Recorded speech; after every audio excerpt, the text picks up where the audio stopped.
Caffeine pouches are not authorized for sale in Canada, but that hasn't stopped them from becoming very popular among young people.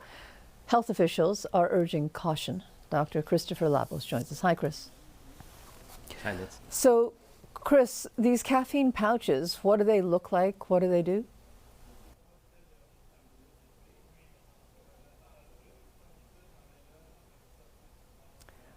Well, clearly, he's back. Oh, Chris, I'm you back. froze on us. We were concerned because I just asked you what the caffeine pouches did. I don't think they freeze people, do they? No, they don't. I mean, caffeine pouches are really just a caffeine delivery system, but instead of drinking it in a cup of coffee, it's basically a little tea bag. You put it in your mouth and it's absorbed orally that way. So it's really just delivering caffeine to to whoever is using it. Is just delivering it in a much more sort of expedited fashion, because rather than relying on it being absorbed in your intestines, it's absorbed directly in your oral cavity. So it's just a faster process. So they're promoted on social media. What is the attraction for young people? Well, who knows? As the old saying goes, youth is wasted on the young. Babies like to put everything in their mouths, and some people just never sort of grow beyond that initial process. I think all kidding aside, the appeal is probably the speed of it, because you are just getting caffeine. There's nothing inherently special about it, but getting the caffeine quickly in that initial jolt seems to be what the appeal is, especially for people who are studying or trying to pull an all-nighter. So it's sort of the equivalent of crushing these energy drinks. You're just trying to get a large amount of caffeine into your system in a short period of time. So then why are health officials so concerned about this?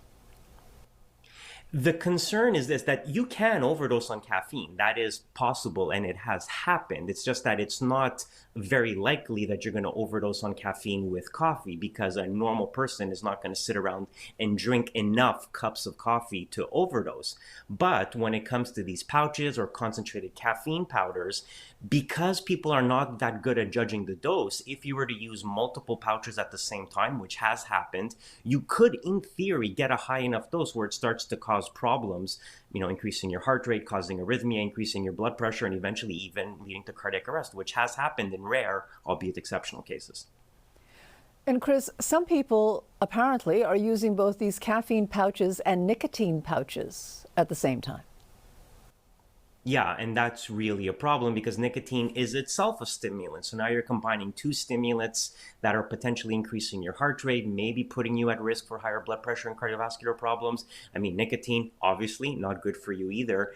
And this is really the problem, is that when you start getting multiple doses of a stimulant from multiple sources coming to the same body, that's where the risk of overdose really happens. Because, again, if you already have one pouch, you would be fine. But the minute you start combining it, you could potentially get reach the threshold of overdose. And why are doctors so much more concerned about how it affects young people as opposed to adults? Well, it's because a younger person is going to be more sensitive to the effects of coffee. Like you and I can have a cup of coffee and we'll be fine, but you give the same dose of caffeine to a younger person, they can be at higher risk.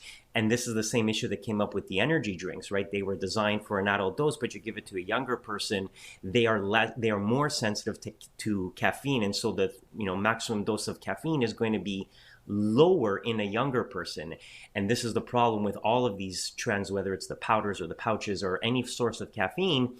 You have fixed doses for adults, you give it to kids, they use more than they're supposed to, and that's where you start to get into medical problems. So is there any good reason for anyone to be using these caffeine pouches? No, it's just a caffeine delivery system, but we already have one. It's called coffee. I mean, or tea. I mean, there's many caffeinated beverages out there. You don't have to use these pouches.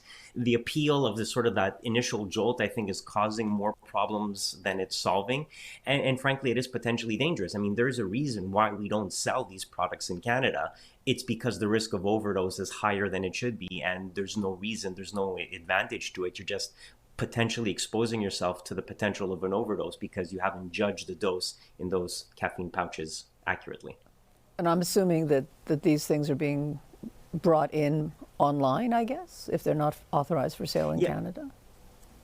Yeah, I mean, that is the big problem with the internet. I mean, there's a lot of problems with the internet, but the big problem is that, it's very hard to stop the online sale of these products, even though they're not approved for use in Canada. And so, I mean, the caffeine powders, I mean, there were think 2 cases of teenagers dying in the US. This was quite a few years back. And so their sale is not allowed anymore. But again, because these things exist on dark corners of the internet, you can still get them sometimes. And so this is the real problem. It's the unlawful sale of these products, online.